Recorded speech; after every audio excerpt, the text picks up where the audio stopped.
Good evening, everybody. My name is Chad Millard. I am a PE teacher at Daniel Boone Elementary in the Francis House School District in St. Charles County, Missouri. I've been teaching for 9 years. I my goal is that I would like to be either a principal someday or an athletic director. Um, that is mainly my goal. I want to be an athletic director.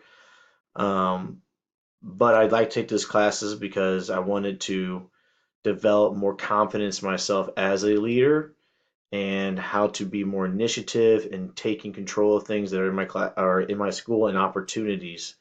I would like to thank Fort Hayes and all of my professors with the great uh, classes and information given to help me grow as an individual and as somebody that I feel that can take on to the next step of being a leader in my school. I've already taken more initiative and doing different things that I wouldn't have done before without learning and taking time in these courses and feeling confident in what I can bring to the table as a leader.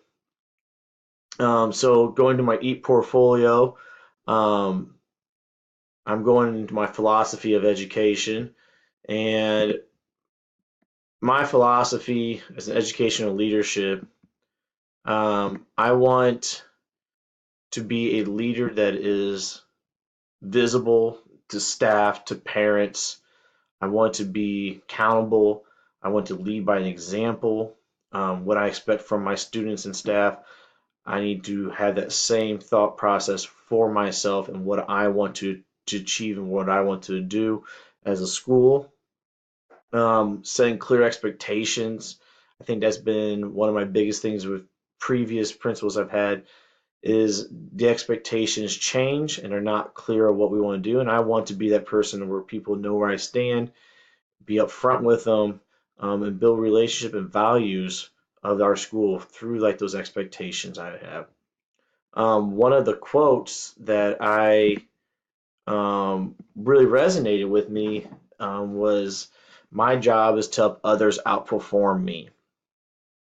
And as a teacher, you're always trying to make your kids be better than they were earlier today, each hour. You're trying to make them a well rounded person. But I think as a leader of a school, as a principal, your job is to give those teachers those resources, the confidence that they will outperform your expectations of what you had. And when you develop relationships with your staff, I think when they believe in what you're trying to do and your mission and your goals, that they will go above and beyond and they will outperform you. I think as a leader, you have to trust your staff and that you want them to be the best they can be. And sometimes you get your confidence and ego in the way where you're worried about that they're going to be better at whatever it is. And this is a way, as a leader, you need to understand that you put that person in that position because you have confidence and trust in them. Um,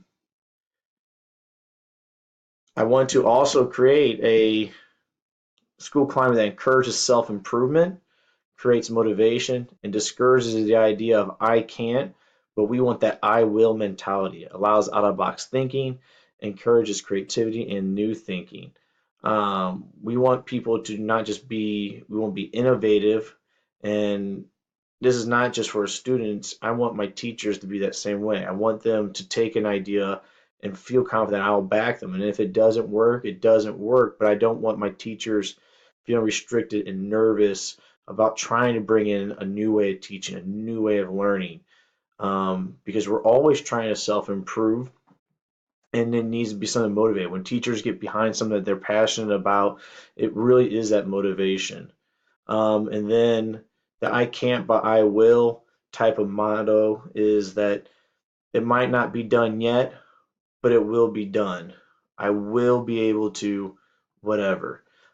We try to take that negative connotation out of our thought processes and try to be looking for more of a the glass is half full and an optimistic approach. Um, my annotated bibliography. Um,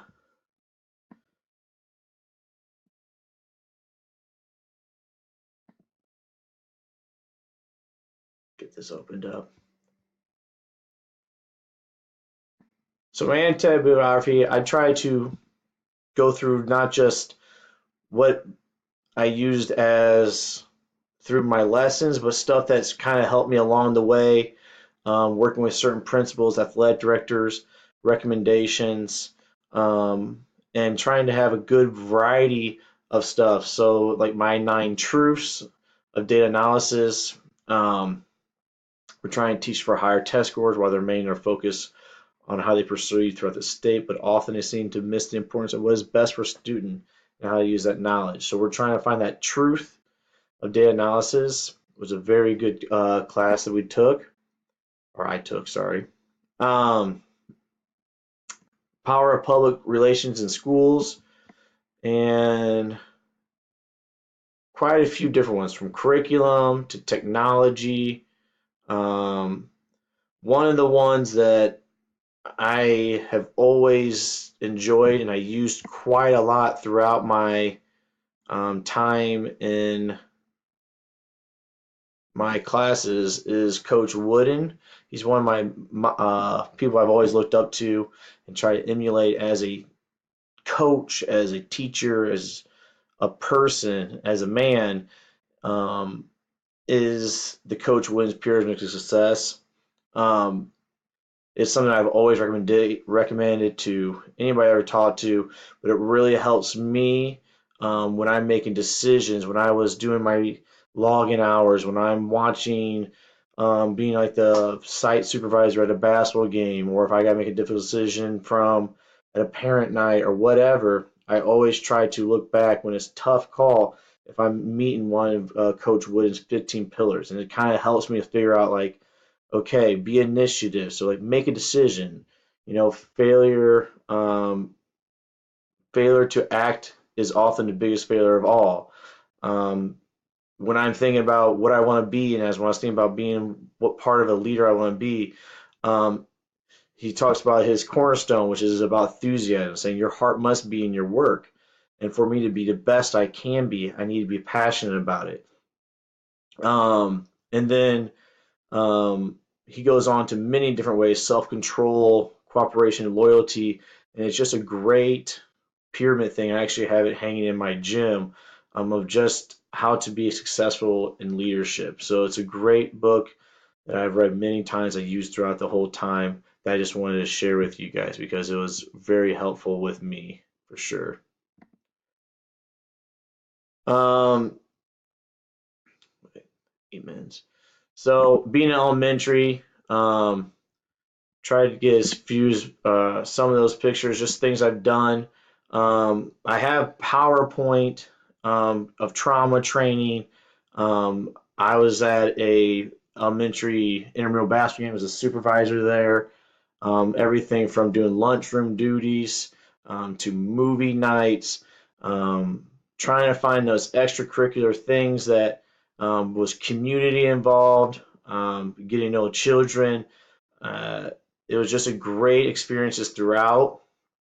Um, and then another one I really enjoyed was actually the district a lot, and that was just seeing the stuff they sent us through. So being at board meetings, going to CPI type of district-wide training they want us to do. We worked on autism PowerPoint. I have a PowerPoint right in there. You just like click on that. But those were one of those things that I just didn't understand everything that was involved from a district level that I had no idea everything going from. Like we were at an FHEA, that's our union with the board, go over negotiations from everything from trying to use this amount of money that goes to building a new air conditioning unit to even to how to get new purchase of telephones. Just never saw all of that, never even thought about it. It was great to see and hear from what they have to go through all the time.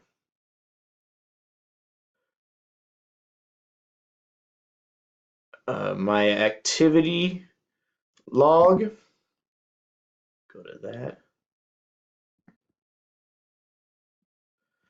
Um, I've got more on the if you click on the form, but just kind of a little bit.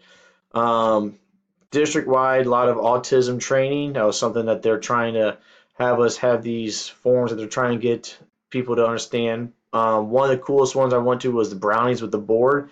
It's something that the district does for the community, that they're trying to get people out to talk about what the plans are, Francis Howe, talk about taxes, whatever.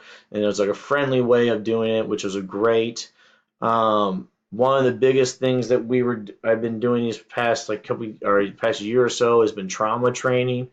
How to deal with kids with like mental illness and the trauma and being trauma informed. Now I'm the leader of my school with trauma training that I, give presentations of how to handle or what techniques to use in understanding kids that have trauma. Um, and those are all great things. We also went to like wellness training as a district thing that they're trying to improve wellness and mindfulness.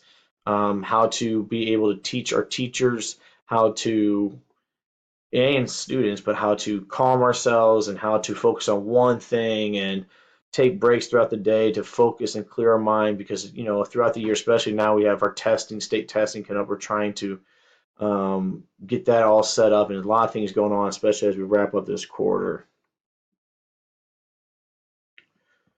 We'll go. And then finally, I'll go to my reflection. And a lot of what I have said is kind of what I've been saying throughout that it was one of those things where I came in and was kind of unsure at the time what I wanted. I knew I wanted to have something that I could grow into as a educator, something maybe a little bit down the road, but I wasn't sure exactly what I wanted to do. And I kind of fell in administration and leadership, and I really kind of went unsure, and I kind of found myself really enjoying being an athletic director. I spent a lot of time at our schools with the AD, and I still wasn't sure of how everything kind of worked. It was just being delegating and how an athletic director. And what I learned throughout this all is that an athletic director and being a leader, it's all in the same boat. You're still trying to lead human beings. You're trying to make the school a better place, and you're trying to do what's best for your students. I learned a lot about that, and I feel more and more confident now than I did when I first started. Um, I enjoyed it very much. It's been a great time. Glad to it's finally coming to an end because I am ready to move forward. But again, I want to thank you guys, thank the professors, everything for the opportunities. I truly enjoyed my experience and my time here, and I wish everyone the best. And thank you. Good night.